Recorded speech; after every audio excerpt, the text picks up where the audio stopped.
అంటే వంశీ అన్నకి చాలా రుణపడిపోయినా ఈ డైలాగ్ చెప్పడం వెనకాల నుంచి వచ్చి కొడతాడేమో అని.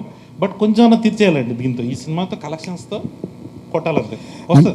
ఓకే, ఇందాక పొరపాటున అన్నారు, నిజంగానే అన్నారు, స్టోరీ లేదు అని చెప్పి వంశీ గారు ఫీల్ అయ్యారు అన్నట్టుగా అన్నారు. ఊరికే జోక్గానే ఉంది, పెద్ద స్టోరీ ఉండదండి, ఎంజాయ్మెంట్ ఊరికే బాగుంటుంది ఎంటర్టైన్మెంట్. మీరు థియేటర్ నుంచి బయటకు వచ్చేటప్పుడు అలా నవ్వుతూ మీ ఫ్రెండ్స్కి ఫోన్ చేసి అరే మనకంటే ఏదో నా కొడుకులు ఉన్నారా అని చెప్తూ ఓకే మీ ఫ్రెండ్స్ అందరినీ గుర్తు చేసుకుంటారండి డెఫినెట్లీ. కంటే ముందు మీరు చూసే ఉంటారు కదా, ఎలా అనిపించింది? అతను చెప్పినట్టు ఈసారి కూడా కథ ఏమి ఉండదు, అలాంటి ఏం ఎక్స్పెక్టేషన్ రాయకండి. మళ్ళీ హైస్ కథలో ఈ లూప్లు ఏం ఉండవు, 2 గంటలు నవ్వుకుంటానికే రండి అంతే. ఇంజనీరింగ్ కాలేజ్ చదువుకుని ఇంజనీరింగ్ సంబంధించిన ఉద్యోగం చేయకూడదు అనుకున్న ఒక 3 ఎదవలు ఒక మంచివాడిని ఎదవం చేసే కథ ఇది. మళ్ళీ యాస్టీస్గా ఈసారి హైదరాబాద్లో చేసిన అరాచకాలన్నీ అయిపోయినాయి, గోవా షిఫ్ట్ చేసాం. ఓహో, అంతే ఫన్, అంతా ఫన్నే. లాజికల్ ఇది ఎదక్కండి, మళ్ళీ కూడా క్లియర్గా చెప్తున్నాము.